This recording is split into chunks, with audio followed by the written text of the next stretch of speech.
আল্লাহ তাআলা বলেন কুল্লা আকুলু লাকুম ইনদি খাযাইনুল্লাহ।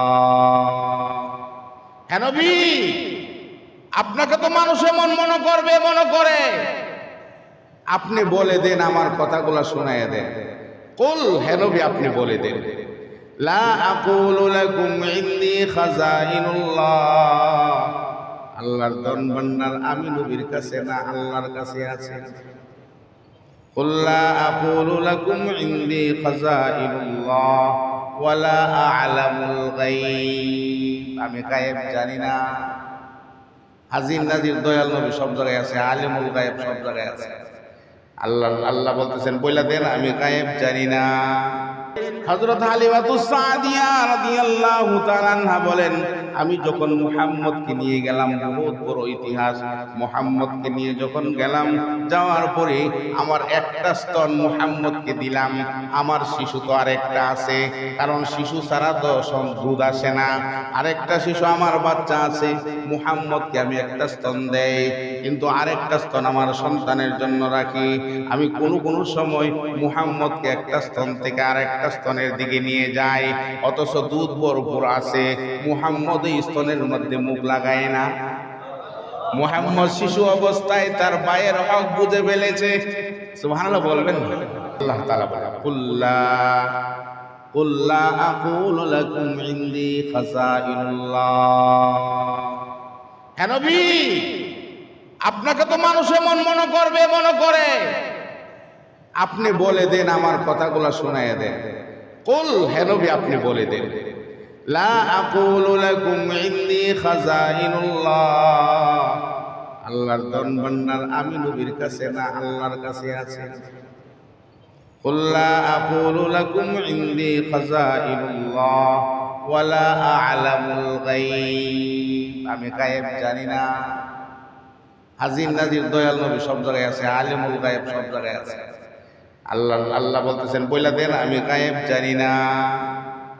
ওয়ালা আ'লামুল গায়ব ওয়ালা আকুলু লাকুম ইন্নী মালাক, মনে করতে পারো আমি ফেরেশতা না, আমি ফেরেশতাও না। ওয়ালা আকুলু লাকুম ইন্নী মালাক ইন আত্তাবিউ ইল্লা মা ইউহা ইলাইহি, শুধু আমি অনুসরণ করি মহান আল্লাহর পক্ষ থেকে আমার কাছে ওহী আসে। আল্লাহ যা বলে দেন আমি তা বলি, যা নিষেধ করেন আমি তা করি। যদি আমি এইগুলা জানতাম, আবু জাহেল আমার উপর মাথার উপর বুড়ি উঠাই দিতে পারতো না, পারতো? যদি আমি জানতাম তাহলে তো আমি তায়েফ দেশে আমি যাইতাম না, তায়েফের মানুষ আমাকে মারবে, ঠিক না?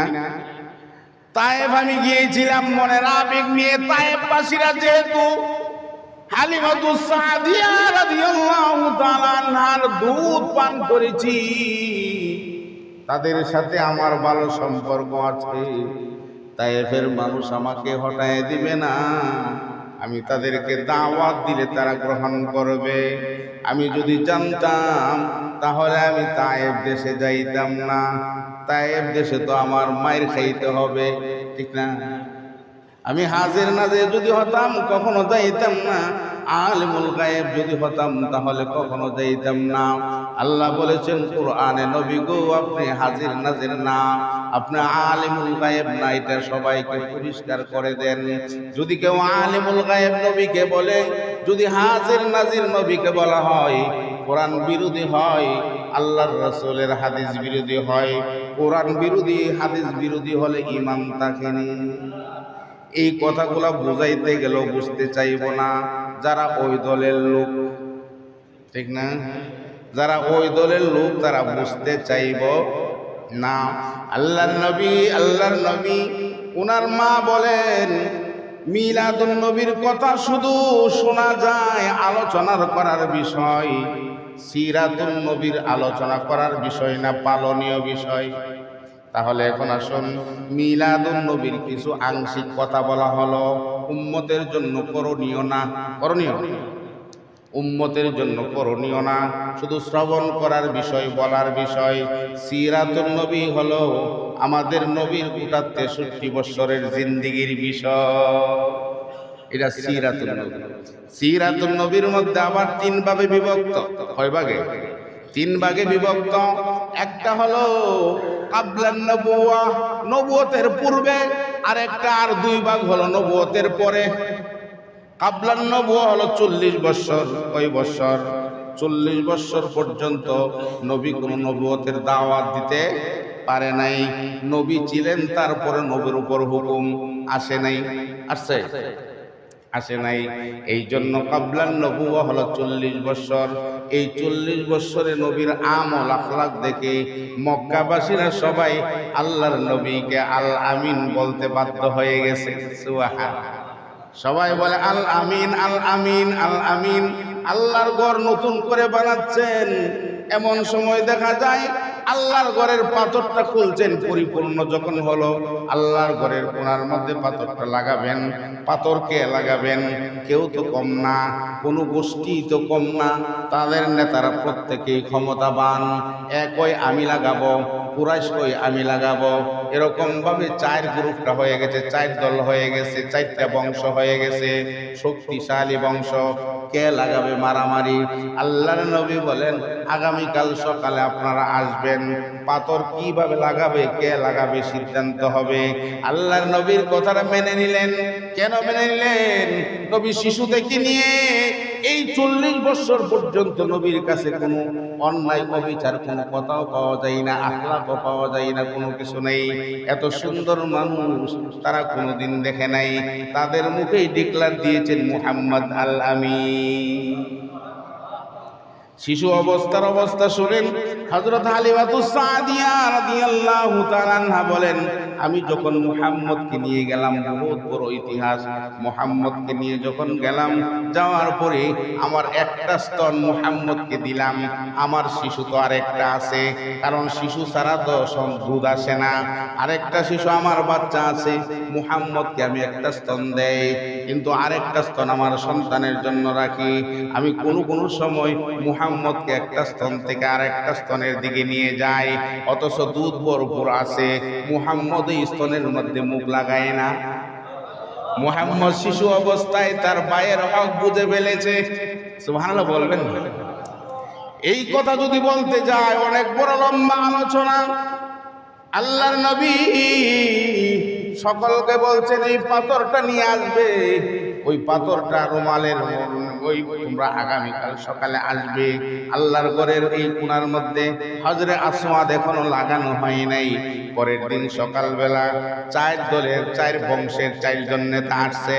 মুহাম্মদ কি সিদ্ধান্ত দিবা তুমি দাও, তোমার সিদ্ধান্ত সবাই এক মনে মেনে নিবে, কোনো সমস্যা নাই। এটা নবুয়তের আগে না পরে?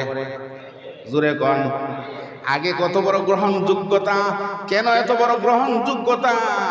এই কারণে গ্রহণযোগ্যতা, এটা নবীর নবুয়তের দলিল প্রমাণ করে। নবীর নবুয়তের দলিল এই জন্য মানুষের অন্তরে ফিট হয়ে যাক। ফিট হওয়ার পরে যখন নবী বলবে লা ইলাহা ইল্লাল্লাহ, তখন মানুষে তা গ্রহণ করে ফেলবে। সুবহানাল্লাহ বলেন। তখন তা মানুষে গ্রহণ করে ফেলবেন। এই জন্য নবীর প্রথম থেকে নিয়ে 40 বছর পর্যন্ত সব কথাগুলা হলো নবুয়তের দলিল, উম্মতের জন্য কোনো শরীয়ত না। উম্মতের জন্য কোনো কাবলান নবুয়া, নবুয়তের পূর্বে উম্মতের কোনো শরীয়ত না, কাজ না। এরপরেরটা হলো কাজ। আল্লাহর রাসূল কি করলেন? ওই 4 বংশের 4 জন নেতা আসলেন। আসার পরে মনে মনে ভাবতেছেন মনে হয় আমাকে দিবে, আরেকজন ভাবতেছে মনে হয় মুহাম্মদ আমার কথা বলবে, আরেকজন ভাবতেছে মনে হয় আমার কথা বলবে। আল্লাহর রাসূল একটা চাদর হাতে নিয়ে 4 জনকে দিলেন। 4 কোনায় 4 জন ধরেন। আল্লাহর রাসূল নিজ হাতে পাথরটা, হজরে আসওয়াদ, যেই পাথরটাই হাজী সাহেবরা চুমা দিতে পাগল পারা হয়ে যায়, যেই পাথরটা গুনাগুলা জড়ায় নেয়, চুম্বকের দ্বারা গুনাগুলা টেনে নেয়, ওই পাথরটা আল্লাহর নবী নিজে পাথরের মধ্যে, এই চাদরের মধ্যে রাখলেন। রাইখা বলেন 4 জন আগান, আল্লাহর ঘরের কোনায় যান। সবাই আগাইছে। আগানোর পর যখন নাকি সময়টা ওই জায়গাতে আসছে, আল্লাহর নবী নিজ মুবারক হাতে পাথরটা নিয়ে লাগাইয়া দিয়েছে। 4 দলের 4 নেতার কোনো এশকাল নাই, কোনো কথা নাই। সুবহানাল্লাহ বলবেন না? এতদিন ঝগড়া আর ঝগড়া, এখন কোনো ঝগড়া নাই, সবাই বলতেছে আর আমি এত সুন্দর সিদ্ধান্ত তুমি দিয়েছো, এই সিদ্ধান্তের মধ্যে কোনো ভেজাল নাই। আরো জোরে ক। এটা হলো কাবলান নবুওয়াত, সুবহানাল্লাহ। কাবলান নবুওয়াত, নবুয়তের পূর্বে, সুবহানাল্লাহ। তে নবুয়ত গেল 3 ভাগে, সিরাতুন নবী 3 ভাগে বিভক্ত। কাবলান নবুওয়া, নবুয়তের 40 বৎসর নবুয়তের পূর্বে, এটা হলো সিরাতুন নবীর অংশ, কিন্তু এটা উম্মতের জন্য পালনীয় নয়, এটা নবীর জন্য, নবীর নবুয়তের দলিল। উম্মতের পালনীয় হলো মাত্র 23 বৎসর জীবনের কাজ। উম্মতের জন্য পালনীয় কি? 23 বৎসর জীবনের, সুবহানাল্লাহ। এখন আসুন মিলাদুন নবী আর সিরাতুন নবী। মিলাদুন নবী যদি বলা হয়, বলেন তো মিলাদুন নবী কতদিন লাগে? জন্ম কয়দিন লাগে? কতটুকু সময় লাগে? গেছে আইছে, ও কিরে ছেলে হইছে, হসপিটালে গেছে আর আইছে, কি ছেলে হইছে, সময় কতটুকু? গেছে আর আসছে, সময় কতটুকু? 1 ঘন্টা, তাই না? আর আমেনা বলেন, মা বিবি নবীর মা, যে আমার সন্তান ভূমিষ্ঠ হয়েছে, আমার কোনো ব্যথা ট্যাথা ছিল না, সময় তো বেশি না। তো এই সময় মিলাদুন নবী হলে এতটুকু সময়। এটা নিয়ে যদি কেউ মিছিল করে, তাহলে এটা হলো নিজের মন গড়া কাজ। জশ্নে জুলুস যদি করে, এটা মন গড়া কাজ। আর মন গড়া কাজের জন্য আল্লাহর নবী বলেন, নিজের ঠিকানা জাহান্নামে নিজে বানায় নিয়ে, আমাকে নিয়ে এরকম কাজ। মিলাদুন নবী আসলো কোথায় থেকে, কখন আসলো? 604 হিজরিতে এটা আবিষ্কার। নবী চলে গেছেন 1450 বছর, না? সাহাবায়ে কেরামও ছিলেন। 604 হিজরিতে এটা আবিষ্কার কোথায় হলো? হয়েছে ইরাক। ইরাকের এটা আবিষ্কার চালু হয়েছে। কে করলেন? বাদশাহ আবু সাঈদ কাউকুরি নামে একজন বাদশাহ। তার আমলে আবুল খাত্তাব নামে একজন মোল্লা, মুন্সি, মৌলবী, তার আমলে এটাকে কি করেছে? চালু। এই আবুল খাত্তাব নামে যে লোকটা, এই লোকটা নিজেকে নিজে বেশি পণ্ডিত মনে করত, আর মানুষকে যেমনে মন চায় এমনে গালিগালাজ করত। এই লোকটার দ্বারা মিলাদুন নবী কায়েম আরম্ভ হয়েছে। এটা কি ভালো হবে না খারাপ হবে? ভালো লোকের দ্বারা বললেন ভালো হওয়ার সম্ভাবনা থাকে, খারাপের দ্বারা হবে কি?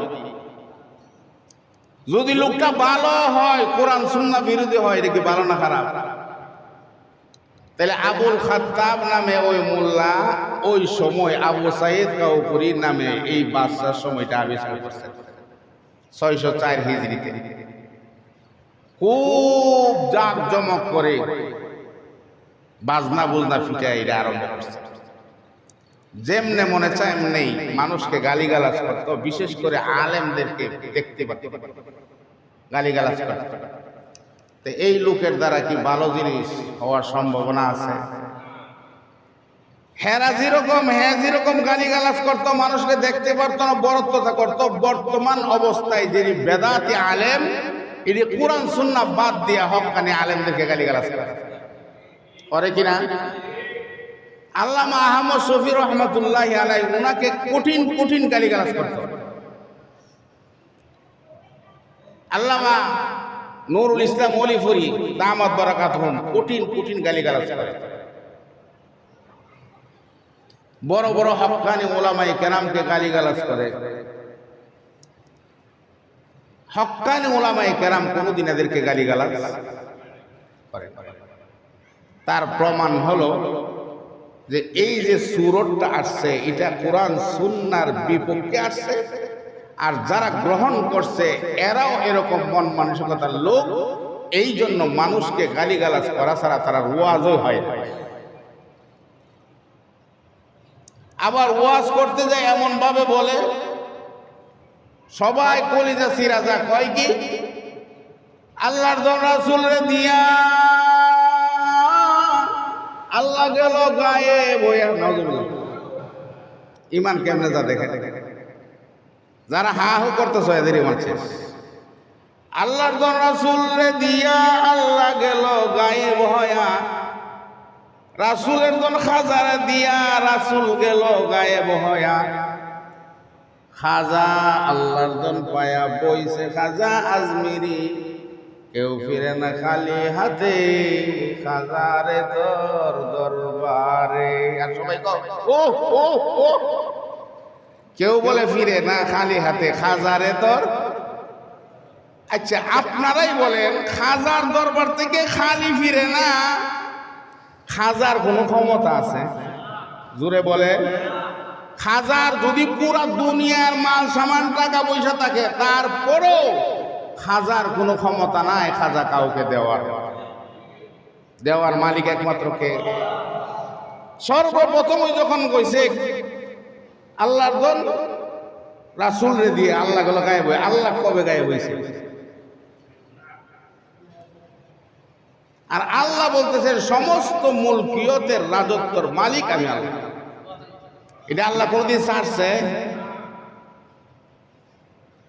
এই জন্য বুঝার বিষয়, ইমান কিভাবে যায় খবরও নাই, ইমান যে কিভাবে দৌড় দিচ্ছে কোনো খবরও নাই।